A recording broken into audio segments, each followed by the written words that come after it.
HD सच्ची कहानियों पर आप सभी का स्वागत है। हम जिस गांव में रहते थे वह गांव बहुत ही पिछड़ा हुआ गांव था। वहां पर लड़कियों के पढ़ाई के लिए बहुत रोक टोक भी थी, कारण हमारी जाति का भी था। हम घर के लकड़ियों के बर्तन बनाने वाली जाति थी, जैसे कि सूप, डागर, टोकरी, कुर्सी, मोढ़ा इत्यादि। ये सब हम घर पर ही बनाया करते थे। इस जाति को बहुत ही निचली और पिछड़ी जाति मानी जाती है। मैं अपने ससुराल वालों से, यहाँ तक कि अपने रिश्तेदारों से भी लड़ झगड़ कर अपनी बेटी को स्कूल भेजा था। सभी लोग मेरी बेटी के पढ़ाई के खिलाफ थे, लेकिन कुछ दिनों से उसकी हरकतें बहुत अजीब हो गई थी। मैं पूरा दिन बातें सुनती, पर फिर भी उसको रोजाना स्कूल भेजती थी, मेहनत करती ताकि उसके खर्च खुद निकाल सकूं। पर आज जो चीज उसने मेरे सामने रखी, मैं हैरान हुई थी कि मेरी बेटी स्कूल से आई थी, उस चीज को हाथ में पकड़े बैठी थी, मेरे सामने ऐसे बैठी थी जैसे बहुत बड़ा वर्ल्ड कप लेकर आई हो। मैं उसकी तारीफ करूंगी। मैंने उससे पूछा, ये सब कुछ क्या है, क्या करती रहती हो तुम स्कूल में? तो उसने कहा कि वे कुछ नहीं करती, लेकिन मामला गड़बड़ सा था। ऐसा मामला था कि मैं किसी को बता नहीं सकती। एक दिन उसके स्कूल चली गई और दूर से देखकर पता ही चल गया कि वह क्या कर रही थी। पास जाने की हिम्मत नहीं थी, लेकिन वह मंजर मुझे मार डालने के लिए काफी था, क्योंकि मेरी बेटी मेरा नाम आकांक्षा है। मैं अपनी जवानी में बहुत खूबसूरत थी, इतनी खूबसूरत थी। मेरे पति ने जब मुझे देखा तो सबके सामने ये कह दिया कि उसे दहेज नहीं चाहिए, बस लड़की से शादी कर दी जाए। वे मेरे सामने वाले गांव में ही रहते थे और कुछ रिश्तेदार भी लगते थे, क्योंकि मेरी बुआ की लड़की भी इसी गांव में ब्याही गई थी। ज्यादा नजदीक का रिश्ता नहीं था। हम दोनों की शादी हो गई और मैं घर आ गई, पर इस बात के लिए मेरी सास ने मुझे कभी भी माफ नहीं किया। मैं कुछ भी दहेज लेकर नहीं आई थी। मेरे माँ बाप ने भी मुझे कुछ न दिया था, जबकि बाकी बहनों को कुछ न कुछ दिया ही था। उन्होंने कहा कि जब तुम्हारे पति ने मना कर दिया तो फिर हम कुछ क्यों दें। मेरे पति ने कहा था कि वे सारा सामान खुद बना लेगा, लेकिन फिर हालात ऐसे आ गए, वे ना बन सका। भगवान की कृपा से मेरे 2 औलाद हुई, एक बेटा और एक बेटी। जब मेरा बेटा 18 साल का हो गया था, वह दूसरे शहर में अपने पापा के साथ ही काम करता था। अब मेरी बेटी भी जवान हो रही थी। उसने जब 8वीं क्लास पढ़ ली तो मेरी सास और बाकी देवरानियां जिठानियां ने कहा कि अब उसको घर में बिठाओ, उसे घर के काम सिखाओ, वह जवान हो रही है। लेकिन मैं चाहती थी कि मेरी बेटी कम से कम 12वीं तक तो पढ़ ले। आजकल 8वीं क्लास को क्या समझा जाता है, इसलिए मैंने उसे हाई स्कूल में दाखिला करवा दिया। वह भी पढ़ाई करना चाहती थी, उसे भी पढ़ने का बड़ा ही शौक था। लेकिन हमारे इस गांव में कोई सरकारी स्कूल भी नहीं था। सरकारी स्कूल में तो बहुत ज्यादा बच्चे होते हैं और ज्यादा तादाद होती है। यहाँ पर तो किसी ने खुद एक प्राइवेट स्कूल बना लिया था, जिसमें ज्यादा लड़कियां भी नहीं थी, जगह भी कम थी, क्योंकि गांव के लोग अपनी बच्चियों को ज्यादा नहीं पढ़ाते थे। मैंने उसे कहा कि मेरे पास फीस के पैसे नहीं हैं, आप थोड़ी मेहरबानी नहीं कर सकती? स्कूल की प्रिंसिपल और मालकिन भी एक औरत थी। उसने कहा कि मैं खुद बड़ी मजबूर हूँ, नहीं तो कुछ कर देती। मुझे इस बिल्डिंग का किराया भी तो देना होता है और बिजली का बिल भी। मैंने उसकी मजबूरी को समझा और कहा कि ठीक है, कहीं से कुछ न कुछ कर लूंगी। अब मैं घर के काम भी करती थी। शाम के टाइम टोकरी कुर्सियों की बुनाई लेकर बैठ जाती थी। कुर्सियां वगैरह तो मुझे बनाने आती थी, टोकरी सूप बनाना नहीं आते थे, लेकिन कुर्सियों का काम आता था। पर यह काम बहुत ही मुश्किल और लंबा होता था, उसमें बहुत टाइम लग जाता था। फिर भी इतने पैसे निकाल लेती थी कि अपनी बेटी को स्कूल का खर्चा निकाल सकूं।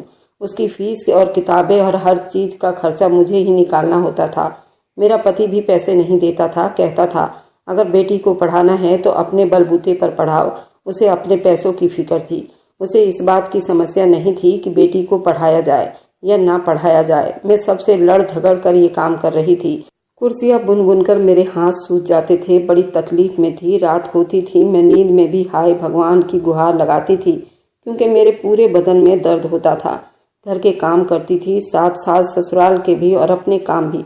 बच्ची के लिए भी मुझे काफी सारे काम करने होते थे, उसके कपड़े इस्त्री करना, सबको सुबह टाइम पर जगाना वगैरह। ये सब कहते थे कि खुद अपने सर पर तुम पाप पटोर रही हो, अपनी बेटी को काम वगैरह सिखाओ ताकि वह घर में तुम्हारी मदद करे। तुम उसे पढ़ने भेज रही हो तो फिर यही सब कुछ होगा ना। मुझे अपनी बेटी की फीस देनी थी, लेकिन अभी पैसे पूरे नहीं हुए थे। उसके 2 महीने की स्कूल की फीस बाकी थी। मैं बड़ी परेशानी में थी, लेकिन प्रिंसिपल ने कहा कि ठीक है, इस महीने हम आपकी बेटी का फीस माफ कर देते हैं। अगले महीने आपको अर्पिता की फीस देनी होगी। अगला महीना भी शुरू हो गया, उससे भी 8 दिन ऊपर हो गए थे। मेरे पास पैसे नहीं थे। मेरी बेटी की फीस 2000 रुपए थे और कुछ ऊपर के खर्च भी थे, यानी मुझे पूरे 5000 रुपए की जरूरत थी। 5000 रुपए कहाँ से आते? पति से बात की तो उसने कहा कि मैंने तो तुम्हें पहले ही कहा था मैं 1 रुपए भी नहीं दूंगा। मैंने कहा कि उसके लिए नहीं तो मेरे अपने खर्च के लिए दे दो। उसने कहा कि तुम्हारे खर्च के लिए नहीं है, तुम अभी सब्र करो। मैंने सोचा था कि थोड़े बहुत पैसे देगा तो मैं अपनी बेटी की फीस दे दूंगी, कपड़े वगैरह नहीं बनाऊंगी, लेकिन उसने मुझे पैसे नहीं दिए। मेरी बेटी घर आई, वह भी काफी परेशान थी। मैं कमरे में चली गई। जब मैं दोपहर को अपने कमरे में आई, मैंने तकिया उठाया तो हैरान रह गई। तकिया के नीचे पूरे 5000 रुपए पड़े थे। मैंने कहा, ये पैसे कहाँ से आए? ये पैसे मेरे पति ने रखे हैं। लगता है उसे मेरा एहसास हो गया, लेकिन वह बाहर बैठा अपनी माँ से बात कर रहा था कि आज मुझसे वह पैसे मांग रही थी। मैंने तो उसे रुपया नहीं दिया और मेरी सास उससे कह रही थी उसको पैसे ना दो, पैसे नहीं दोगे तो खुद ही लड़की को स्कूल भी नहीं भेजेगी। अरे घर में कितने काम होते हैं, जितनी औरतें हों उतना ही कम है। थोड़ा काम करेगी तो बाकी औरतों को भी आराम मिलेगा। तुम्हारी पत्नी का तो दिमाग खराब हो गया है। उसने कहा कि मैं उसको रोक नहीं सकता, लेकिन अगर उसको पैसे नहीं दूंगा तो खुद ही तंग आ जाएगी। इसका मतलब कि ये पैसे मेरे पति नहीं रखे थे। पर ये पैसे रखे क्यों थे? अगले दिन फिर से ऐसा ही हुआ। मेरे तकिए के नीचे 5000 रुपए पड़े थे। मैंने तो अभी पिछले पैसे भी इस्तेमाल नहीं किए थे। मैं हैरान थी। मुझे पैसों की बहुत सख्त जरूरत थी। मैंने वो पैसे अपनी बेटी को दे दिए और कहा अपनी फीस दे दे, और कुछ किताबों के पैसे थे जो उसने उधार ली थी वे भी वापस कर देना, कुछ अच्छा खाना भी खा लेना। उसने कहा कि ठीक है मम्मी। मैं भी बहुत खुश थी। पैसे ले जाने लगी। अचानक से पलटकर वापस आई और कहा, मैं आपसे बहुत प्यार करती हूँ मम्मी। मेरे गले लग गई। मैंने कहा कि मैं भी तुमसे बहुत प्यार करती हूँ। मेरी जान हो तुम, मेरे लिए सब कुछ हो। मेरा एक बेटा है, लेकिन मैं तुमसे और ज्यादा प्यार करती हूँ। जानती हो क्यों? क्योंकि तुम में मुझे अपना साया नजर आता है। जो कुछ मुझे नहीं मिला मैं तुम्हें वह जरूर दूंगी। मैं तुम्हारी पढ़ाई भी करवाऊंगी और तुम्हारे छोटे छोटे सपने भी पूरे करूंगी। उसने कहा कि मम्मी मैं भी आपकी मदद करूंगी, मैं आपकी मदद कर सकती हूँ। मैं हैरान हूँ कि वैसा क्यों कह रही है। भला वो मेरी मदद कैसे कर सकती है? मुझे लगा कि ऐसे ही प्यार मोहब्बत में आकर कह दिया होगा। मैंने कहा, बेटी माँ की सबसे अच्छी दोस्त होती है। वह स्कूल चली गई। मैंने भगवान की कृपा की। चलो जो जरूरत थी वह तो पूरी हो गई, पर ये पैसे आ कहाँ से रहे थे? इस घर में ऐसा कोई भी नहीं था जो मेरी मदद करता। मेरा एक जेठ था जिसकी मुझ पर गंदी नजर थी, क्योंकि मैं सबसे ज्यादा खूबसूरत थी। जब मैं शादी करके आई थी तो मेरी जरूरत से ज्यादा ही तारीफें करता था। मैं समझती थी कि शायद उसकी आदत है और ये सब उसके साथ ही इस तरह पेश आता है। फिर मुझे पता चला कि ऐसा वैसा कुछ नहीं है, वह सिर्फ मेरे साथ इस तरह पेश आता था। फिर ये बात मेरे पति तक पहुंच गई। मेरे पति ने कहा कि तुमने उसके पांव भी नहीं छूना है। ऐसे ही खूबसूरत लड़कियों को देखकर उनके साथ इस तरह शब्द इस्तेमाल करता है और बातें करता है, क्योंकि उसकी अपनी पत्नी बहुत ज्यादा काली है। तभी से मैं उससे दूर रहती थी, लेकिन कभी कभी वो मेरे हक में भी बोल लेता था। मुझे लगा शायद ये सब कुछ मेरे भले के लिए ही कह रहा होगा, लेकिन वह इतना अच्छा नहीं था। मेरे लिए 10,000 रुपए निकाल कर रखता। ये तो खुद अपनी पत्नी को पैसे नहीं देता था, तो मुझे कहाँ से देता? उसे मुझसे कोई और मतलब हो सकता था, लेकिन मेरे लिए उसके दिल में अच्छी नीयत नहीं हो सकती थी। फिर ये सब मेरे साथ कौन कर रहा था? असल हैरानी तब हुई जब तीसरे दिन भी मेरे तकिया के नीचे 5,000 रुपए पड़े मिले थे। अब मैं अपने कमरे में नजर रखने लगी, क्योंकि कोई ना कोई तो आकर वहां पर पैसे रख ही जाता था। मैंने सारे काम अपने कमरे के पास बैठकर ही किया। बर्तन भी बाहर बैठकर धोए, कुर्सियां भी वही सामने बैठकर बुना। कमरे में सिर्फ मेरी बेटी ही गई थी, वह भी स्कूल से आने के बाद, क्योंकि वहां पर उसके कपड़े पड़े थे। पूरा दिन वहां कोई नहीं गया था। फिर शाम को मैंने देखा वह फिर से 5,000 रुपए पड़े थे। इसका मतलब ये पैसे मेरी बेटी ने रखे थे। पर मेरी बेटी इतने पैसे कहाँ से लेकर आ रही थी? कहीं मेरी बेटी चोरी तो नहीं कर रही थी, क्योंकि इतने पैसे चोरी करके ही कमा सकती थी। मैं बड़ी परेशान हो गई। मैंने उसकी इतनी अच्छी परवरिश करने की कोशिश की थी, कहीं वह दूसरी तरफ तो नहीं निकल गई थी। मैंने एक दिन प्यार से उसे अपने पास बिठाया और पूछा कि बेटा, तुम मेरे तकिए के नीचे पैसे रखती थी? तो उसकी शक्ल पर ही लिखा था जैसे उसने किया है। उसने कहा कि हाँ मम्मी, मैंने रखे थे। मैंने कहा क्यों रखे थे? उसने कहा कि तुम्हारी मदद करने के लिए मम्मी। मैंने कहा पर तुम पैसे कहाँ से लेकर आ रही हो? उसने कहा कि मैंने ये पैसे खुद कमाए हैं। मैंने कहा पर तुम करती क्या हो? उसने कहा कि ये नहीं बता सकती, पर पैसे मैंने कमाए हैं, ये मेरे कमाई के पैसे हैं। मेरी बेटी अब जवान हो रही थी, खूबसूरत भी बहुत थी, कमसीन थी, लेकिन बेवकूफ़ नहीं थी। अपनी उम्र से ज़्यादा बड़ी हो गई थी, क्योंकि इस घर में उसने अपनी माँ को अपने बाप से मार खाते हुए भी देखा था और अपनी दादी से बातें सुनते हुए भी देखा था। उसके अंदर कोई इतना बचपना नहीं था, इतनी मासूम नहीं थी। और ये तो मैं भी जानती थी कि पैसे कमाना कोई आसान काम नहीं था, और वह भी 5,000 रुपये। मैंने कहा कि अर्पिता देखो, मेरी बात गौर से सुनो बेटा, जो तुम 5,000 रुपये, अभी मेरी बात मेरे मुंह में ही थी कि मेरा पति वहां पर आ गया। उसने कहा कि क्या बातें हो रही है 5,000 रुपये के बारे में। मैंने कहा कि 5,000 रुपये की ज़रूरत है, आप दे सकते हैं। कि मुझे मजबूरन गुस्सा आ गया। मेरे पति ने कहा कि मेरे पास तो 5,000 रुपये तो नहीं है, और आकर बिस्तर पर लेट गया। मेरी बात अधूरी रह गई। मेरी बेटी कुछ बोलने लगी तो मैंने उसे ना बोलने का इशारा किया। कुछ नहीं बोलो। मैंने थोड़ा चालाकी दिखाई। मैं जानती थी ये बात मेरे पति को पता चलेगी तो बहुत बड़ा तूफान खड़ा कर देता, और वह सीधा जाकर मेरी सास को सब कुछ बता देता और पूरे गांव में ये बात फैल जाती। पहले मुझे खुद पता करना था आखिर बात क्या थी। वैसे बात बहुत अजीब थी। मेरी बेटी स्कूल जाती थी और वहां से 5,000 रुपये कमा कर लाती थी। आखिर स्कूल में ऐसा क्या करती थी? एक दिन में उसके स्कूल खुद ही चली गई। मैंने स्कूल में जाकर सीधा ये नहीं कहना चाहती थी कि मेरी बेटी यहाँ से 5,000 रुपये कमा कर लाती है। मैं प्रिंसिपल से पूछा कि सब कुछ ठीक है, अर्पिता ठीक से पढ़ती तो है ना, उसका व्यवहार कैसा है, ठीक तो है ना, किसी से लड़ाई झगड़ा तो नहीं करती। मैंने ये सब कुछ इसलिए पूछा था ताकि अगर कोई बहुत ही अनोखी बात होती तो प्रिंसिपल मुझे खुद ही बता देगी। पर उसने कहा कि सब कुछ ठीक है, आपकी बेटी पढ़ाई में बहुत अच्छी है और सबके साथ उसका अच्छा व्यवहार भी है, सबके साथ अच्छे तरीके से पेश आती है। इसका मतलब कि उनको भी पता नहीं था कि मेरी बेटी के लाए हुए पैसे मेरे लिए भी एक मुसीबत बन गई है। जब वो पैसे मेरे पति ने देख लिया और उसने कहा कि तुम्हारे पास तो खुद इतने सारे पैसे हैं, तो फिर तुम मुझसे क्यों मांग रही हो? मैं हैरान थी। ये पैसे तो मेरे लिए जैसे अब पाप बन गया था। अब मुझे झूठ पर झूठ बोलना पड़ रहा था। मैंने कहा कि मेरे जमा किए हुए पैसे थे, 3 महीने की फीस थी, ये बेटी के फीस के पैसे हैं। मेरे पति ने कहा कि उसकी फीस फिर बाद में जमा हो जाएगी। वैसे भी प्रिंसिपल तुम्हारी दोस्त है। मैंने कहा वो मेरी दोस्त नहीं है। हाँ, वो मेरे गांव की ज़रूर है, लेकिन वह किसी की दोस्त नहीं है। ये पैसे वापस करो। मेरे पति ने पैसे अपनी जेब में डाल लिया और कहा कि मुझे अभी ज़रूरत है, बाद में तुम्हें वापस कर दूंगा। मुझे पता था अब वो पैसे मुझे वापस नहीं मिलने वाले, लेकिन जो भी हो रहा था बहुत ज़्यादा अजीब था। मेरे पति ने हमेशा मेरे साथ ऐसे ही किया था। मुझे अपने पति के बारे में एक और बात भी पता चली थी जो मैं अपने दिल में दबाए बैठी थी। मैंने किसी को बताया तक नहीं था। मेरा पति, जो मेरी खूबसूरती देखकर मुझ पर मरता था, जिसने दहेज लेने से मना कर दिया था, वह अब मुझसे इतना रूखा रूखा सा हो गया था कि असल में उसने दूसरी शादी कर ली थी, और वह भी दूसरे गांव में। वह अक्सर वहां पर जाता था, उसके खर्च उठाता था। सुना था कि उसका एक बेटा भी था जिसके वह खर्च उठा रहा था और बहुत खुश रहता था। मेरी सास को भी इस बारे में पता था, लेकिन उन्होंने ये बात घर में कभी नहीं की। बस वो मुझे देखकर अजीब सा मुस्कुराती थी, जैसे जानती हो कि मेरे कदम तो पहले ही जमीन से उखड़ चुके हैं। मुझे जब से ये बात पता चली थी, मेरे लिए मेरी बेटी पूरी दुनिया थी। मेरे बेटे को भी मेरे पति ने अपने इशारों पर नचा लिया था। वह भी मुझसे अच्छे तरीके से बात नहीं करता था। दूसरी माँ के घर वहाँ भी आता जाता था। उसको मेरे पति ने बिल्कुल अपनी तरह कर लिया था। अब मेरे लिए इस दुनिया में अगर मेरा कोई अपना था तो वो मेरी बेटी ही थी। लेकिन मैं बहुत परेशान थी। ये गांव था, यहाँ छोटी छोटी बातें बहुत जल्दी फैल जाया करती थी। उसके लिए मुझे सोच समझकर कदम बढ़ाना था। एक दिन मैं स्कूल चली गई। मैंने सोचा कि देखती हूँ कि मेरी बेटी क्या कर रही है, क्योंकि वो पैसे तो स्कूल से ही काम करके लाया करती थी। पर जब स्कूल गई तो ये बात जानकर हैरान रह गई कि मेरी बेटी तो स्कूल में थी ही नहीं। मैंने उसी के दोस्त से पूछा कि अर्पिता कहाँ है। मैं उसकी दोस्त को भी अच्छी तरह से जानती थी। उसने कहा कि हमें नहीं पता, अभी तो छुट्टी होने में थोड़ा टाइम था। मैंने कहा क्या वह रोज इसी टाइम नहीं होती?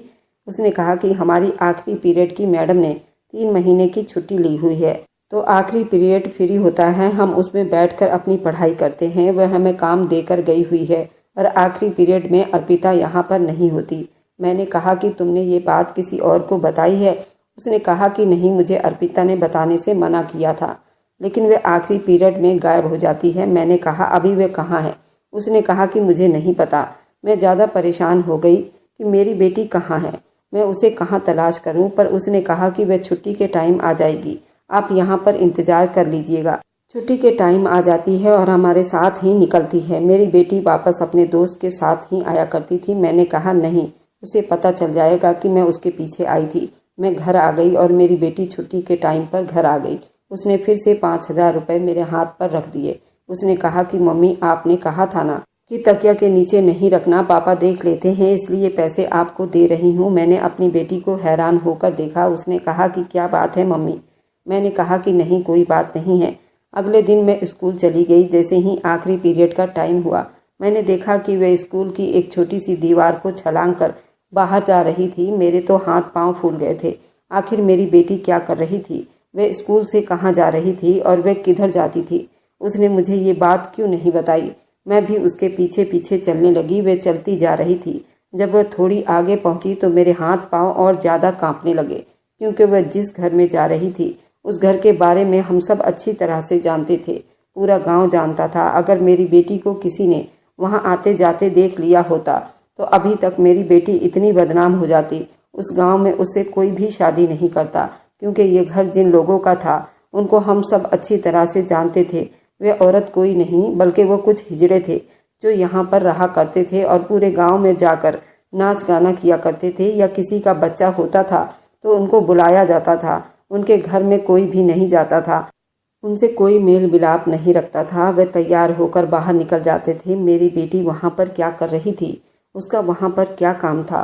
क्या मुझे अंदर जाना चाहिए था? पहले मुझे ये बात अपने पति को बताना चाहिए थी, लेकिन पति को बताती तो वो मेरी बेटी पर हाथ भी उठा सकता था, उसकी पढ़ाई भी बंद करवा देता। इसलिए मैं खुद ही आगे बढ़ गई। मेरी बेटी तो अंदर चली गई थी।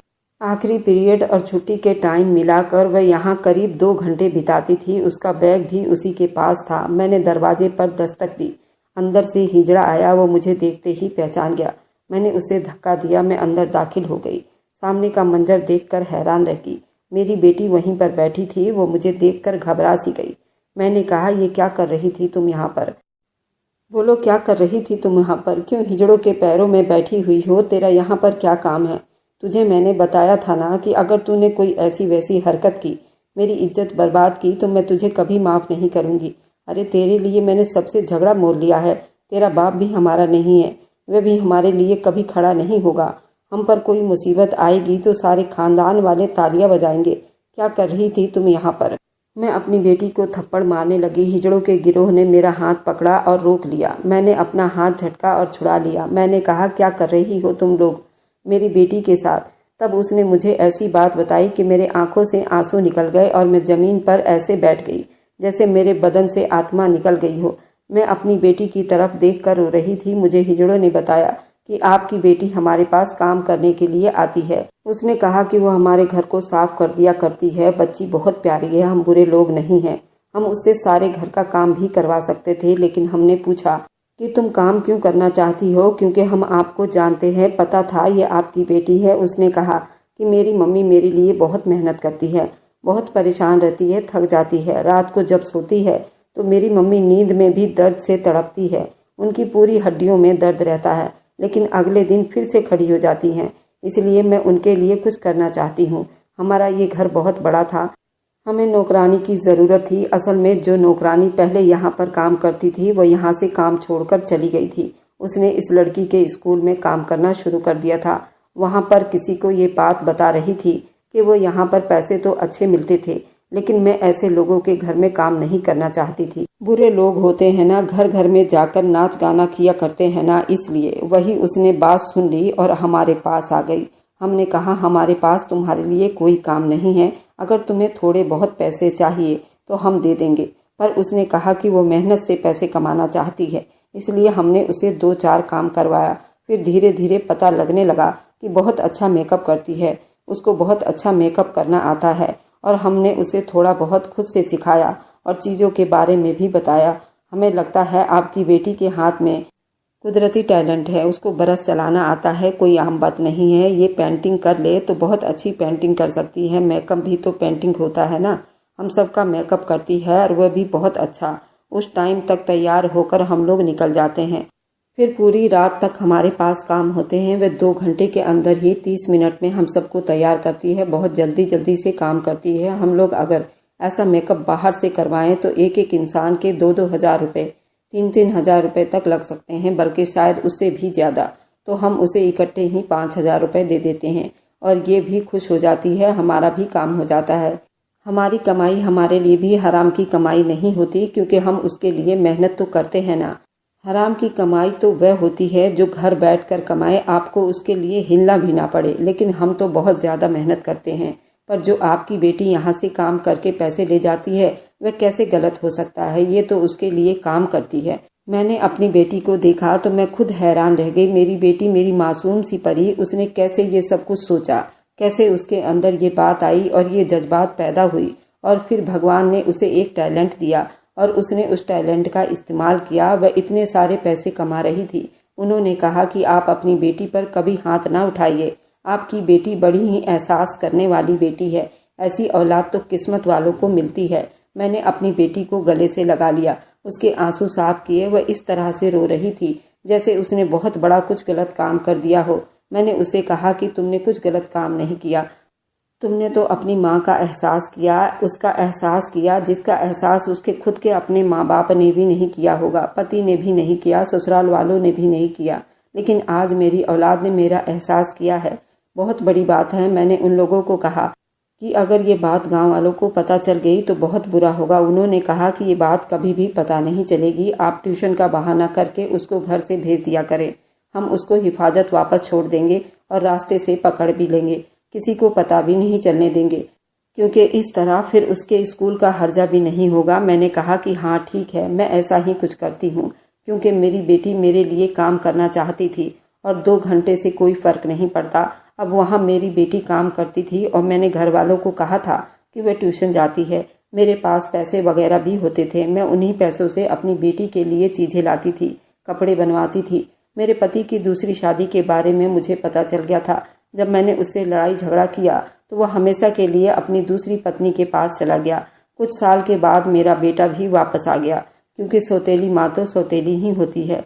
मुझे मेरे पति की दूसरी शादी के बारे में पहले से ही पता था, लेकिन मैं चुप थी। अब खानदान वालों को भी ये बात पता चल गया था। वे लोग बातें तो कर ही रहे थे, लेकिन उससे मेरे पति को क्या फर्क पड़ता। वह हमेशा के लिए वहीं चला गया। मेरे बेटे को भी हमने सब कुछ बता दिया। उसे इस बात की समस्या नहीं थी। अब हम तीनों ही एक दूसरे का सहारा थे। इस घर में रह रहे थे। धीरे धीरे हमारे पास इतने पैसे आ गए थे, हमने अलग घर ले लिया। मैं वहाँ रहने लगी। मेरी जिंदगी से 2 बड़े बड़े दुख खत्म हो गए थे। ये दुख मेरे लिए दिल में हमेशा रहेगा कि मेरा पति दूसरी औरत के साथ था, लेकिन शायद वही उसके लिए अच्छी थी। मेरे लिए सब कुछ मेरे बच्चे थे और उनके साथ अपनी जिंदगी बिता रही हूँ और भगवान की कृपा है। अब सब कुछ अच्छे तरीके से चल रहा है। जिंदगी अच्छी तरह बीत रही है। मुझे किसी बात की फिक्र नहीं है। अपने बच्चों का भविष्य चाहती हूँ। आप लोग बताइए, इस कहानी में क्या मेरी गलती थी? मैं अपनी बेटी को पढ़ा रही थी या फिर इस गंदे समाज की जो औरत को कुछ नहीं समझती?